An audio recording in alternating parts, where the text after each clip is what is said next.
অক্ষয় অক্ষয় আমার সঙ্গে ছিল এবং অক্ষয় রামপুরহাট মেডিকেল কলেজ হাসপাতালের ছবি আমাদের দেখাচ্ছিল। সেখানে যারা এসেছেন রোগী বা রোগীর পরিজন, হ্যাঁ, তারা এখন থেকেই টেনশনে রয়েছেন যে আগামী কাল থেকে কি হবে। কারণ প্রথমত আউটডোর পরিষেবার উপরে ভরসা করে থাকেন একদম প্রত্যন্ত পাড়ার মানুষ।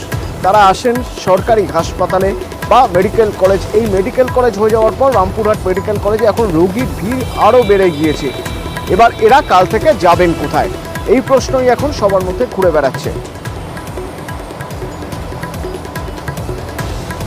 এই কর্মবিরতি নিয়ে গতকাল চিফ জাস্টিস অফ ইন্ডিয়া কি বলেছিলেন একবার শুনুন।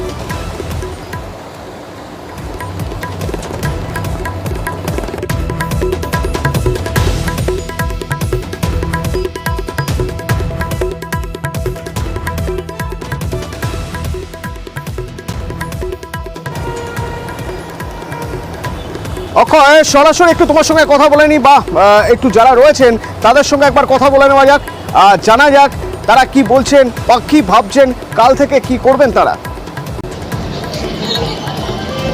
তবে একদমই তাই, আমার সঙ্গে এই মুহূর্তে রামপুরহাট মেডিকেল কলেজ হাসপাতালের যে রোগীরা আছে, তাদের আত্মীয়রা আছে, তাদের সাথে একটু কথা বলার চেষ্টা করবো যে তাদের কি সমস্যা হতে পারে।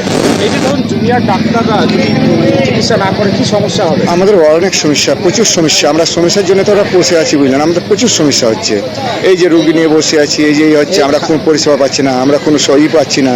তাহলে আমাদের তো না খাওয়া দাওয়া করে আমরা ওই যে বসে আছি রুগী নিয়ে, পেশেন্ট নিয়ে, আমাদের তো কোনো সমস্যা হচ্ছে না। আমরা চাইছি, আমরা এসেছি মুর্শিদাবাদ থেকে। কি দাবি রাখবেন জুনিয়র চিকিৎসকদের? আমাদের দাবি যে আমাদের ঠিকঠাকভাবে চিকিৎসাটা হোক, আমরা এটাই চাইছি, বুঝলেন। আমরা চাইছি, আমরা সাধারণ লোক, আমরা কোথায় যাবো, বুঝলেন। আমরা যদি পরিষেবা যদি নাই পাই আমরা ডাক্তারের কাছে, আমরা কোথায় গিয়ে পাবো? জানতে চাও ওদের কাছে ওরা কি ভাবছেন, যদি ওপিডিতে না দেখানোর সুযোগ পাওয়া যায়, যদি এই কর্মবিরতি চলতে থাকে, চিকিৎসা তো করাতেই হবে। কোথায় যাবেন, কিভাবে চিকিৎসা করাবেন, ভেবেছেন কিছু? আরেকটা বিষয় জানবো, যদি জুনিয়র